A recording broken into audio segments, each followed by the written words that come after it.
Asambleísta de Alianza País, integrante de la Comisión de Justicia que investigó los papeles de Panamá. La comisión comprobó indicios de enriquecimiento ilícito en la cúpula petrolera hace 3 meses y entregó su informe al CAL.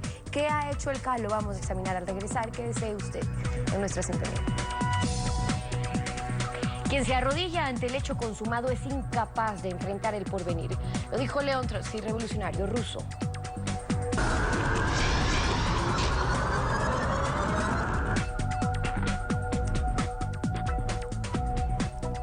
Cristian Viteri, asambleísta por Alianza País, integrante de la Comisión de Justicia. Bienvenido a Contacto Directo. Buenos días, Estefi. Permítame 30 segundos para, a nombre del bloque de Alianza País y del mío propio, darle el pésame a los familiares de Fausto Cayambe, luchador incansable que surgió de los barrios populares del sur de Quito, un gran legislador y un caballero a carta cabal.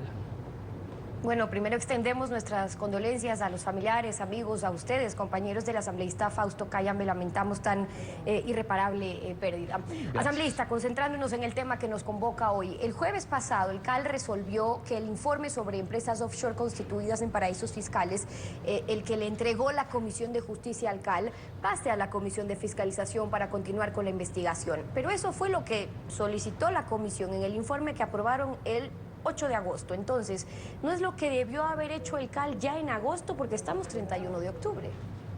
Bueno, el CAL procedió inmediatamente a enviar el informe a la Contraloría General del Estado y la Contraloría inició los exámenes especiales precisamente a todos los funcionarios, a los 12 funcionarios que se había establecido que había indicios de responsabilidad penal por enriquecimiento ilícito. Y la Comisión de Justicia cumplió con establecer que también habría que enviar a la Comisión de Fiscalización para el posible inicio de juicios políticos.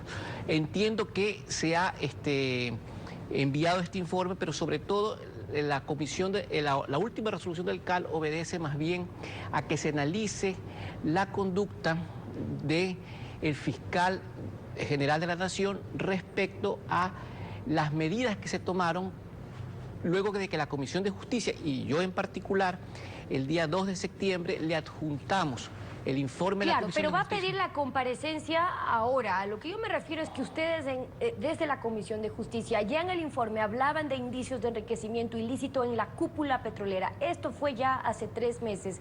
Ustedes le entregaron su informe al CAL. ¿Qué ha hecho el CAL desde entonces? Usted me dice, bueno, lo envió a Contraloría. ¿Enviaron el informe también a Fiscalía o eso lo hizo solo usted? Eso lo hice solo yo. Lo hice como asambleísta.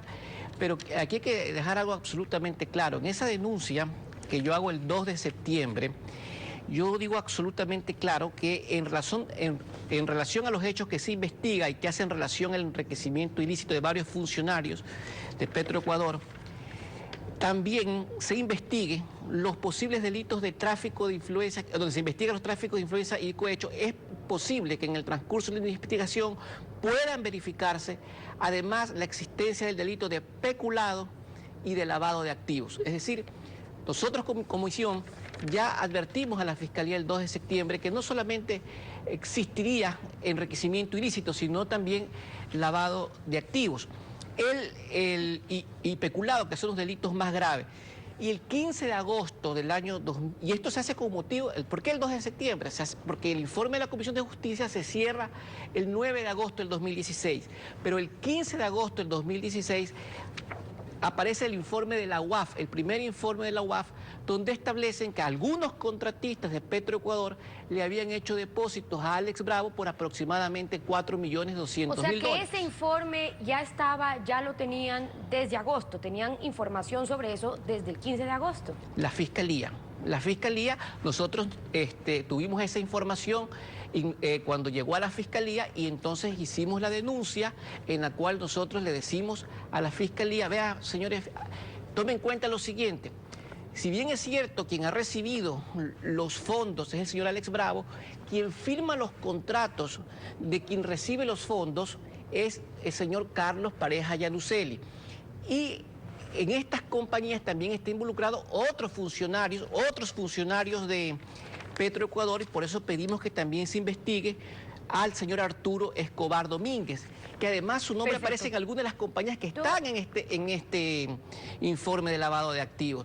Todo esto, para que quede claro, se advirtió en agosto. Ahora, ¿qué pasa? 3 meses después, la Comisión de Fiscalización es la que va a convocar la comparecencia del fiscal, el superintendente de bancos, el contralor, el SRI, para que informe sobre lo que han hecho respecto a la investigación de las empresas constituidas en paraísos fiscales. Importante, pero tarde, digo, porque ahora sí la Asamblea quiere emplear su facultad fiscalizadora cuando la mayoría de los implicados ya se fueron del país, o es que quieren descubrir quién más es parte de esa red de corrupción.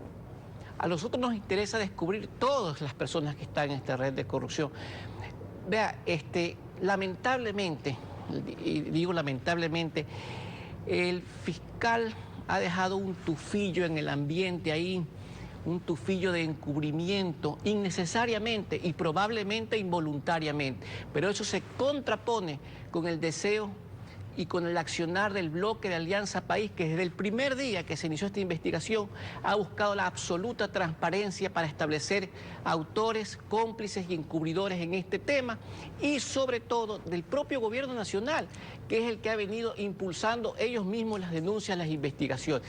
Ha sido la Bueno, el bloque de Alianza País se reunió el jueves, unas 4 horas, hablaron sobre este tema, el del posible juicio político al fiscal, pero ¿hay consenso en llevar a un juicio político, por ejemplo, al fiscal por las demoras en solicitar medidas cautelares o tomar acciones para evitar que Carlos Pareja se haya ido del país? Digo, ¿hay consenso dentro de Alianza País? Porque también el fiscal es un hombre cercano a algunos funcionarios de Alianza País. Vea, el artículo 131 de la Constitución de la República establece que para que haya lugar a un juicio político, un funcionario del nivel del fiscal, se requieren 35 legisladores por lo menos que impulsen el proceso. Por lo tanto, no puede ser una decisión individual, tiene que ser una decisión de bloque analizando todos los elementos. Pero ustedes tienen más de 35. ¿Hay suficientes asambleístas de Alianza País que creen lo mismo que usted? A ver, esto es mi opinión personal. No puedo hablar por el resto del bloque, pero por eso precisamente... Claro, por eso le preguntaba qué pasó en la reunión del bloque. En la reunión del bloque se estableció que se haga un informe previo de la Comisión de Fiscalización para con esos elementos establecer si hay lugar o no al juicio político. Yo personalmente creo que hay méritos. Una cosa es el juicio, otra cosa es la censura. El fiscal puede defenderse en su debido momento. Yo creo de todas maneras que con el informe del 15 de agosto del año 2016, el fiscal podía haber iniciado una investigación por lavado de activos y perfectamente haber por lo menos pedido la prohibición de salida del país y que no se diga que esto afectaba el debido proceso, porque... Eso le iba a preguntar, ¿por qué cree usted de la información que investigó, de lo que constataron también en el informe de la Comisión de Justicia, que sí, porque ese ha sido el argumento? ¿Usted sí considera, en cambio, que sí había elementos suficientes para dictar medidas cautelares contra Pareja y otros implicados y evitar que se vayan para luego en audiencia dictar una orden de prisión preventiva, pero ya en su ausencia? A ver, el 15 de agosto, sobre todo, además del informe de la Comisión de Justicia, está el informe de la UAF del 15 de agosto. Este informe da elementos suficientes, aunque no para dictar una prisión preventiva, pero sí por lo menos para pedir medidas cautelares, como por ejemplo la prohibición de ausentarse del país. El artículo 522 del COIP establece como una medida cautelar, dice: para asegurar la presencia de las personas procesadas se aplicará de forma prioritaria a la prisión, a la privación de libertad. Es decir, como prioridad, sin necesidad de dictar detención, la prohibición de ausentarse del país. Y podía haberse pedido colaboración del Ministerio del Interior para que se dé vigilancia a las fronteras para que estas personas no escapen mientras se hace o se arma la documentación, porque a lo mejor no había méritos para la detención, pero no me digan que afectaba al debido proceso una prohibición de salida del país cuando por digamos, juicios de alimentos existe prohibición de salida del país y por delitos mucho menores, y lo hemos visto en otros casos anteriores, se ha dictado la medida cautelar de la prohibición de salida del país. Claro, pero además del artículo al que usted se refiere, no solamente se refiere para garantizar la presencia, digo, que se pueden dictar medidas cautelares solamente para garantizar la presencia de la persona procesada, también se refiere al cumplimiento de la pena o evitar que se destruya o obstaculice la práctica de pruebas, es decir, que desaparezcan los elementos de convicción. Entonces, podrían haber dictado dictado medidas cautelares para evitar, por ejemplo, que pareja salga del país. ¿Habría que investigar entonces quiénes no tomaron acciones al respecto? A ver, ¿quiénes? Es mucha gente, porque realmente pues la única persona que podía solicitar estas medidas cautelares era el fiscal a cargo del caso. Y precisamente esto oportunamente se le puso a conocimiento, había elementos, a mi juicio particular, no hablo en nombre de todo el bloque, de convicción suficientes para haber por lo menos dictado la orden, digamos, de prohibición de salida del país. Sin embargo, pues obviamente, como toda persona tendrá derecho a la defensa, pero hay que tomar en cuenta que el informe de nuestra comisión, y nosotros seguimos como bloque Alianza País, que nos interesa la transparencia, seguimos investigando no solamente los casos de los funcionarios de Petroecuador. Recuerde que son 12 funcionarios, algunos que están en otras instituciones, y que si están en el informe es por algo. O sea, se han encontrado compañías domiciliadas en paraísos fiscales, y estas compañías que están domiciliadas en paraísos fiscales tengan la seguridad que han sido constituidas por algo. No hay...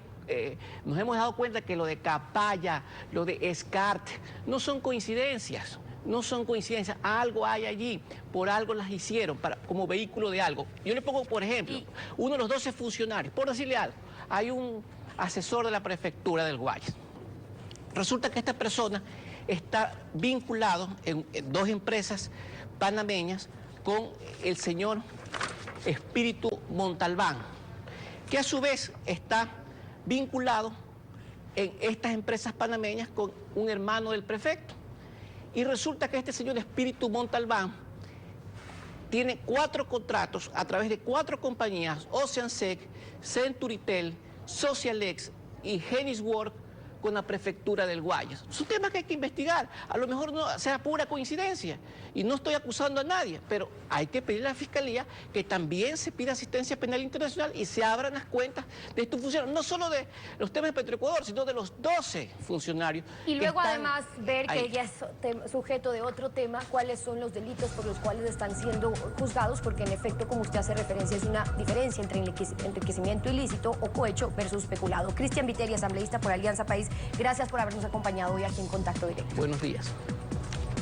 Una pausa y